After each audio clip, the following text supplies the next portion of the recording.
ఇటీవల ముంబైలో ఓఎన్జీసీ ఒక అత్యవసర సమావేశాన్ని ఏర్పాటు చేసింది. ఇందులో ప్రపంచంలోని దిగ్గజ చమురు సంస్థలైన ఎక్స్కాన్ మొబిల్, బీపీ, టోటల్ ఎనర్జీస్ మరియు పెట్రోబ్రాస్ పాల్గొన్నాయి. భారత్ ఈ కంపెనీల ముందు ఒక సవాల్ పెట్టింది. మాకు ప్రపంచంలోనే అత్యుత్తమ డ్రిల్లింగ్ షిప్పులు కావాలి, అది కూడా 80 రోజుల్లోపు పని ప్రారంభించాలి. సాధారణంగా ఇలాంటి కాంట్రాక్టులకి ఏళ్లు పడుతుంది.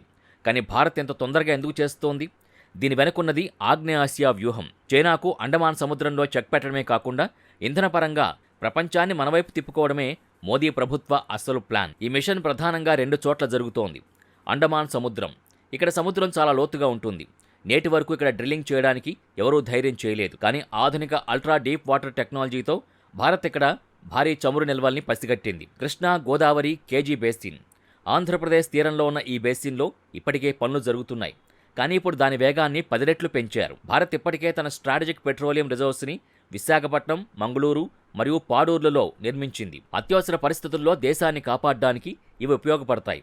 కానీ నిరంతరం చమురు సరఫరా కావాలంటే సొంతంగా ఉత్పత్తి చేయడం ఒకటే మార్గం. భారత్ తన సముద్ర గర్భంలో చమురు వెలికి తీస్తుంటే చైనాకెందుకు భయం? ఎందుకంటే అండమాన్ నికోబార్ దీవులు చైనాకు అతిపెద్ద తలనొప్పి. చైనా తన ఇంధనాన్ని మలక్కా జలసంధి ద్వారా తెచ్చుకుంటుంది. అక్కడ భారత్ గనక చమురు ఉత్పత్తిదారుగా మారితే హిందూ మహాసముద్రం మొత్తం భారత్ కంట్రోల్లోకి వస్తుంది. అప్పుడు చైనా డ్రాగన్ కాస్త పాములా మారిపోతుంది. సముద్రం లోపల వేల అడుగుల కిందకి వెళ్లడం అంటే అంతరిక్షంలోకి వెళ్లడం కంటే ప్రమాదకరం. అక్కడ నీటి ప్రెషర్ ఎంత ఎక్కువగా ఉంటుందంటే సాధారణ యంత్రాలు పిండి ముద్దలైపోతాయి.